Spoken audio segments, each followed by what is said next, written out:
Okay,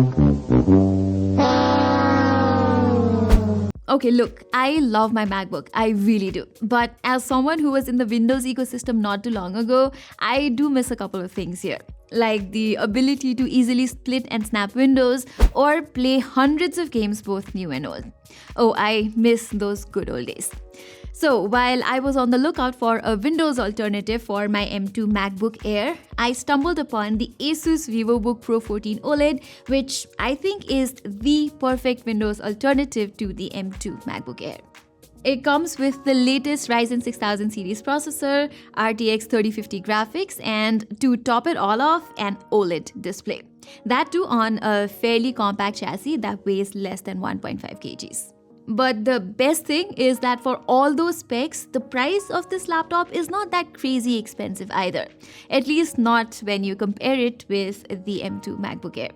It costs $1,200 in the US or some 2 lakhs here in Nepal for the 16GB RAM and 1TB SSD configuration, whereas it is also launching pretty soon in India, most likely at 1 lakh rupees or less. Alright, getting on with the review, let me talk about the design first. I would say that the Vivobook Pro looks equal parts subtle and equal parts elegant. The visual aesthetics is quite unique here, which is mostly because of the metallic lid and this not so subtle branding. It's available in blue and silver color options, both of which look very nice. To reduce the cost as well as the weight of the device, the rest of the body here is made of plastic. But thanks to this nice matte finish, it does not feel cheap. Asus also says that this laptop's surface has been treated with antibacterial coating, which apparently prevents bacterial growth by up to 99%. However, I really wish that this laptop had an anti-fingerprint coating too, since this blue color variant is a fingerprint magnet. Now, we know that AMD notebooks have historically fallen behind than those with an Intel CPU when it comes to I/O choices, mostly because Intel's Thunderbolt interface was not available on AMD processors. But that kind of changes with the Ryzen 6000 series, as it supports USB 4, which includes Thunderbolt 3 compatibility.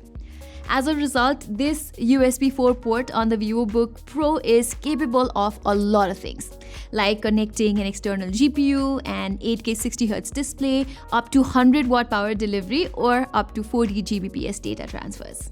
Other than this, you will find plenty of ports in here with one HDMI 2.1, one USB 3.2 Type A, one micro SD card reader, one 3.5mm headphone jack on the right, whereas you get a couple of USB 2.0 Type A ports on the left side. Another big highlight of the Vivobook Pro is its display. This 14-inch glossy OLED panel with a sharp 2.8K resolution and a modern 16:10 aspect ratio is an absolute feast for the eyes. With this, everything here just looks super crisp, super vibrant, super lively, and with super rich contrast. I absolutely love it.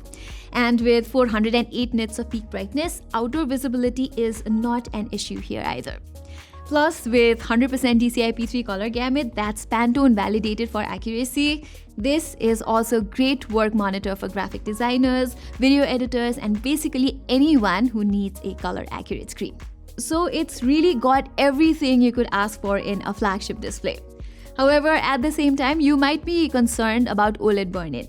But Asus has loaded it with a bunch of features like pixel shifting and pixel refresh to prevent burn-in, so I wouldn't worry too much about it.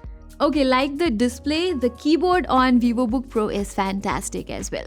The keys are well laid out and they have a nice rubbery spongy feedback that makes me just want to keep typing whatever. And thanks to the short 1.4mm travel distance and a fairly quiet sound profile, this is easily one of the best Ultrabook keyboards I've used in 2022 so far. It's also backlit, but I think this is also where things could have been a little better. That's because the keyboard backlight bleed here can be distracting when you're working in a somewhat dark room. I don't have any major complaints with this trackpad too. It's certainly not as good as the one on the M2 MacBook Air, but this glass trackpad is not bad either. It is smooth and large enough for different gestures and stuff. Plus, if you're someone who uses a lot of number crunching software like spreadsheets, for example, then I am sure that you're going to find this number pad a lot more useful than I do. However, I'm facing this weird issue on my unit as the trackpad randomly decides to lag sometimes. I have double-checked its sensitivity settings, updated the latest drivers, even performed a clean Windows reinstall, and still nothing. This looks like a software issue, so I do hope it gets resolved soon. Likewise, another area where Vivobook Pro is not as good as MacBooks are the speakers and webcam. The down-firing stereo speakers here can get plenty loud, but they're simply no match for what MacBook Air delivers in terms of details and overall clarity. Plus, I think it's high time for Windows laptop manufacturers to include better webcams on their Ultrabooks. What the Vivobook Pro has is just below par potato webcam considering the price. Okay, performance-wise, the Vivobook Pro 14 is only available with AMD's Ryzen 7 6800H processor and RTX 3050 graphics. You can choose from multiple storage options. However, Asus only ships with 16 GB of DDR5 RAM, so you cannot upgrade it down the line. With this, it has handled my casual everyday usage just fine. Like editing 4K video projects on Premiere Pro with multiple layers has also not been a problem. I even edited a few After Effects projects with simple text animations, and it handled all that without breaking a sweat. While this is something the M2 MacBook Air does not struggle with either, but I found the Vivobook Pro to deliver much faster rendering times in tools like Blender and Premiere Pro, since it has a much more powerful dedicated graphics unit. Besides content creation, this laptop also lets you play games, including a few modern ray trace titles like Cyberpunk 2077 and Control at medium or low settings. And guess what? Even to this day, gaming is something macOS simply sucks at. Out of 7 games I tested, only CSGO was available on the MacBook without having to use any virtualization tool like Parallels. Plus, the difference in gameplay between the two machines is quite large. Not just average FPS, but the Vivobook Pro also manages a far smoother gaming experience overall.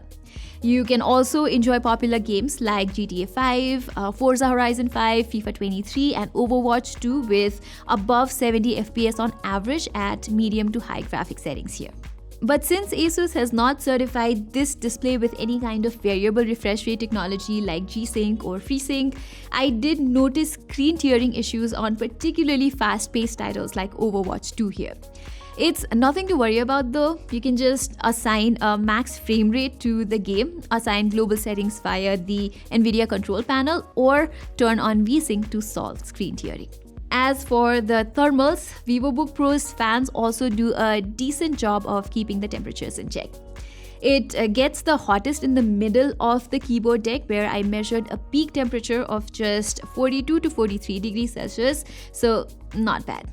Finally, about the battery life, it is powered by a modest 63 Wh cell, and it consistently gave me about 4.5 hours of screen on time under regular usage.